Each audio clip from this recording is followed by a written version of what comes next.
Je vais vous faire mon baratin d'entrée en vous disant que Louise Labbé est reçue ici depuis déjà maintenant 2-3 années, un accueil merveilleux. Le prix Louise Labbé, ce 5 décembre où on apprend la mort de Jacques Roubaud, mais peut-être que les poètes ne meurent jamais vraiment, et la preuve, ce prix garde très précieusement la mémoire de Louise Labbé, prix qui va couronner cette année, on le sait tous maintenant, mais moi, depuis que je le sais, à peu près une semaine, j'en suis absolument enchantée, c'est toi Esther, et ça me réjouit fort de te retrouver ici même, tellement contente à chaque fois, chaque été, d'avoir un appel ou un courriel de Claudine qui me dit « Est-ce que la Maison des Écrivains pourrait accueillir la remise du prix ?» appuyée par notre amie Sylviane Dupuis, qui a fait en sorte aussi, je crois beaucoup, que vous soyez là ce soir, donc je lui en sais gré, parce que pour nous, c'est vraiment c'est réconfortant d'accueillir des écrivains. En tant que directrice de cette maison, ça me fait un bien fou d'être entourée par vous, et ça me donne envie d'aller encore plus loin en littérature et en poésie. Merci. La séance est ouverte pour fêter aujourd'hui Esther Tellerman, prix Louise Labbé 2024. Et je la félicite au nom du jury ici présent, car c'est tout de même ce jury qui l'a nommé. Et je dois tout de même vous en parler de ce jury, parce que nous avons ici les 3 personnes plus nous, ici. Donc je les nomme devant moi Gabrielle, qui est une férue de René Char, dont elle parle beaucoup. On trouvait qu'elle écrivait trop comme René Char, donc que ses poèmes n'étaient pas réguliers et que ce n'était pas intéressant du tout. On ne pouvait pas la prendre dans le jury. Donc voilà, ça a mis un certain temps. Depuis, elle est publiée chez Gallimard. Voilà ce que je voulais dire. Alors donc tout de même, je vous présente les femmes de ce jury. Donc, ici, Sylviane Dupuis, qui elle vient de nous écrire un chez Sexe, qui prouve que les poètes ne parlent pas toujours seulement d'eux. Elle a écrit un livre sur Jacques Chessex remarquable qui va sortir maintenant. Anne Rothschild, qui fera la laudation de Madame ici présente, et qui elle-même est en même temps graveur, peintre, un peu sculpteur, enfin un peu, vous voyez, et qui est d'origine différente. Je dois, avant de finir, vous parler des 3 absentes de ce jury. Les 3 absentes, Béatrice Bonhomme, que vous connaissez beaucoup par les universitaires, qui est honorée aujourd'hui par quelques hommages.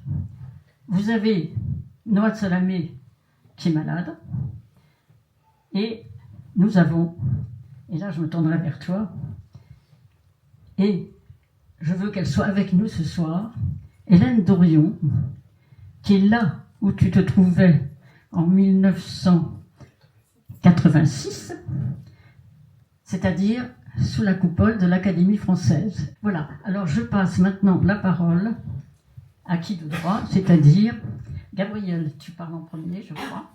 Le présent, puisqu'il s'agit de votre écorce, et je vais tout de suite dire que c'est un présent déjà un peu dépassé, car un autre livre est sorti depuis, toujours chez Flammarion, qui est Selon les sources. Donc nous parlons déjà un petit peu du passé. Voilà, mais quoi qu'il en soit, toujours dans cette œuvre, ou du moins, selon la lecture qui en est la mienne, qui est une lecture évidemment particulière, se trouve toujours une tension très sensible entre d'une part le partage, la communication, la parole, la poésie et, je vais dire, le mutisme. Je voudrais insister sur le fait que dans cette poésie très puissante se dit une sorte de lucidité sévère. Je ne sais pas si je suis acceptée quand je dis ça. Et cette même lucidité sévère ne peut pas camper sur des sécurités fallacieuses et sur celles de ce monde. Et donc, je donne la parole à Anne, et que je remercie de nous avoir amené la présence d'Esther. Commencer par la lecture du premier poème qui ouvre le texte, un arbre et puis soudain.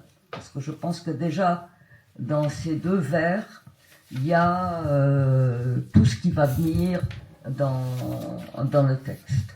Un arbre, puis soudain la distance, où s'inventent des sommeils, des souvenirs simples, des mots pour disparaître, des airs qui fredonnent, de vieux signes et des espaces creux. Et je vais vous dire la fin. Alors tout le déroulé, c'est, pour moi en tout cas c'est ce que j'y ai vu, c'est un chant de deuil et un chant d'amour. Et tout le travail où Esther résume un peu tout son travail et tous les échanges qu'elle a pu avoir avec Claude Esteban et sur les mots qu'ils ont partagés, les moments qu'ils ont traversés.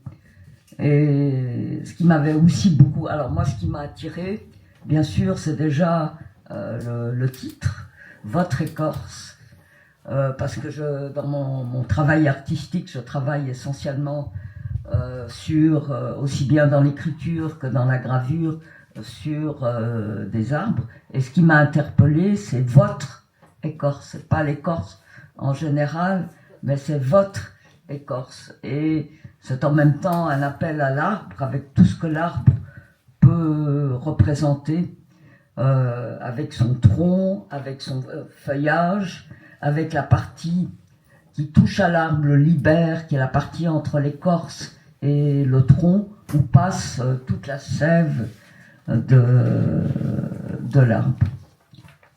Et puis ce que j'y ai vu, je vais passer très rapidement, c'est le côté d'épure qui m'a énormément touché. Cette arrivée, c'est à la fois quelque chose de très charnel et quelque chose de très épuré, où vraiment avec le minimum de mots, elle arrive à faire passer à la fois la douleur, l'émotion et la richesse de ces échanges. Alors je ne sais pas si Esther, si vous le savez, vous terminez sur la rosée.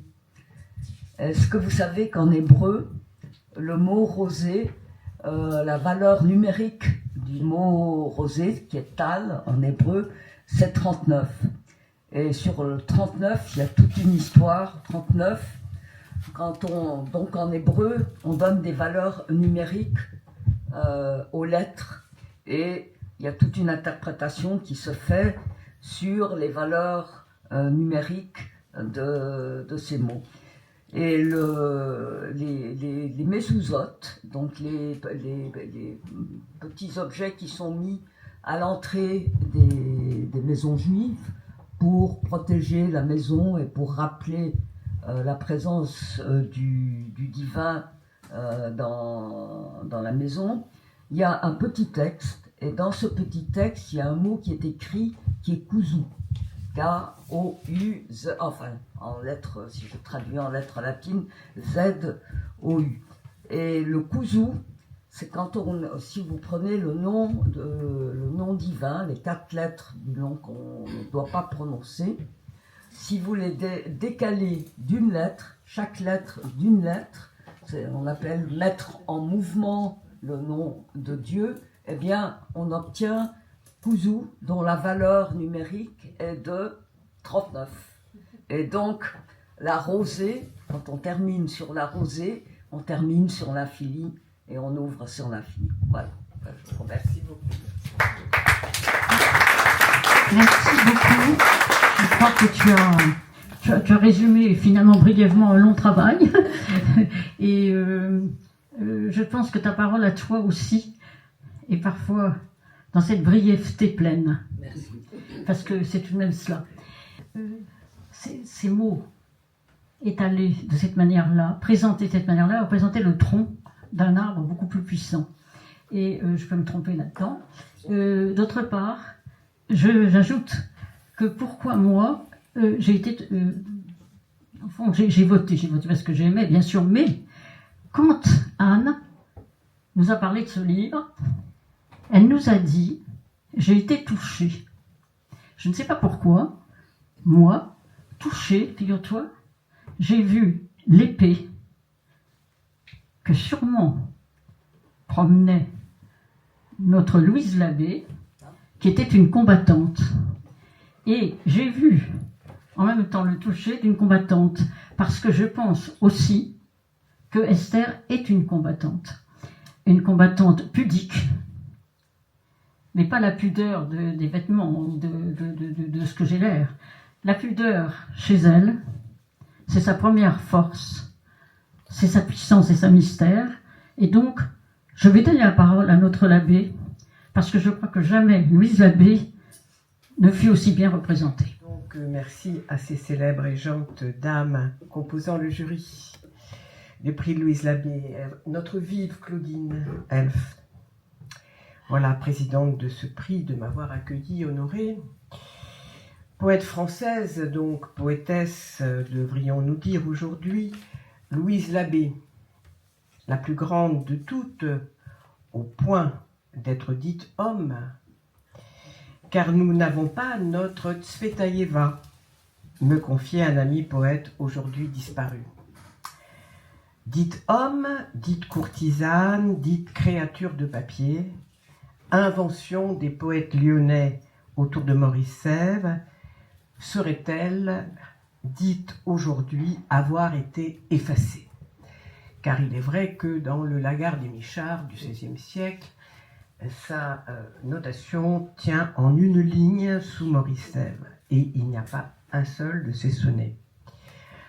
Où tiendrait-elle enfin son existence d'être au programme des réhabilitations et des concours?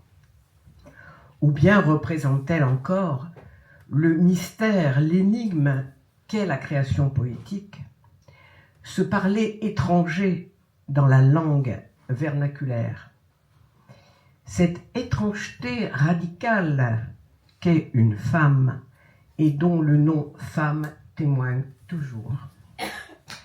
Donc je suis très honorée que ce prix me place sous l'égide de cette interrogation. Dans des nombreuses interviews que tu as eues, je t'ai dit encore une fois ce qui m'a marqué, c'est la musique des mots, la pudeur et la force. Ce sont les trois traits, je crois, qui la caractérisent et fait d'elle le tisserand d'un ciel espéré. Tant que mes yeux pourront larmes épandre, à l'heure passée avec toi regrettée, et qu'aux sanglots et soupirs résister, pourra ma voix et un peu faire entendre.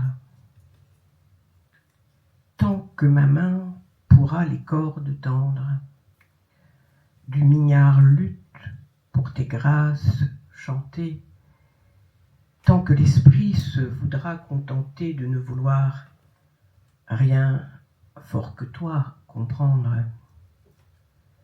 Je ne souhaite encore point mourir, mais quand mes yeux je sentirai tarir, ma voix cassée et ma main impuissante, et mon esprit en ce mortel séjour, ne pouvant plus montrer signe d'amante, prierai la mort, noircir mon plus clair jour. Votre écorce. Je redirai vos syllabes et vos sucs. Les 3 livres seront mes jardins d'automne. J'assoupirai les départs de trop vieilles morsures pour l'assurance d'un jardin à la jointure du jour. Et comment épuiser la plainte? Fallait-il refaire le dedans? Nommer peut-être contre la nuit là où tu manques? Refaire les mousses neuves? Affermir la lèvre? L'essor des aubes et des chemins? Il fallait retrouver l'étrangère dans l'histoire calcinée, des juillets au seuil de la brûlure, une force, une impatience ou des étoilements, des semences, des écumes épousant la candeur. Bientôt notre saison s'éteint. Restait l'astre, et j'oubliais l'usure des genoux pour l'amandier et la mémoire, le désir d'un septembre et d'un champ neuf où je repose.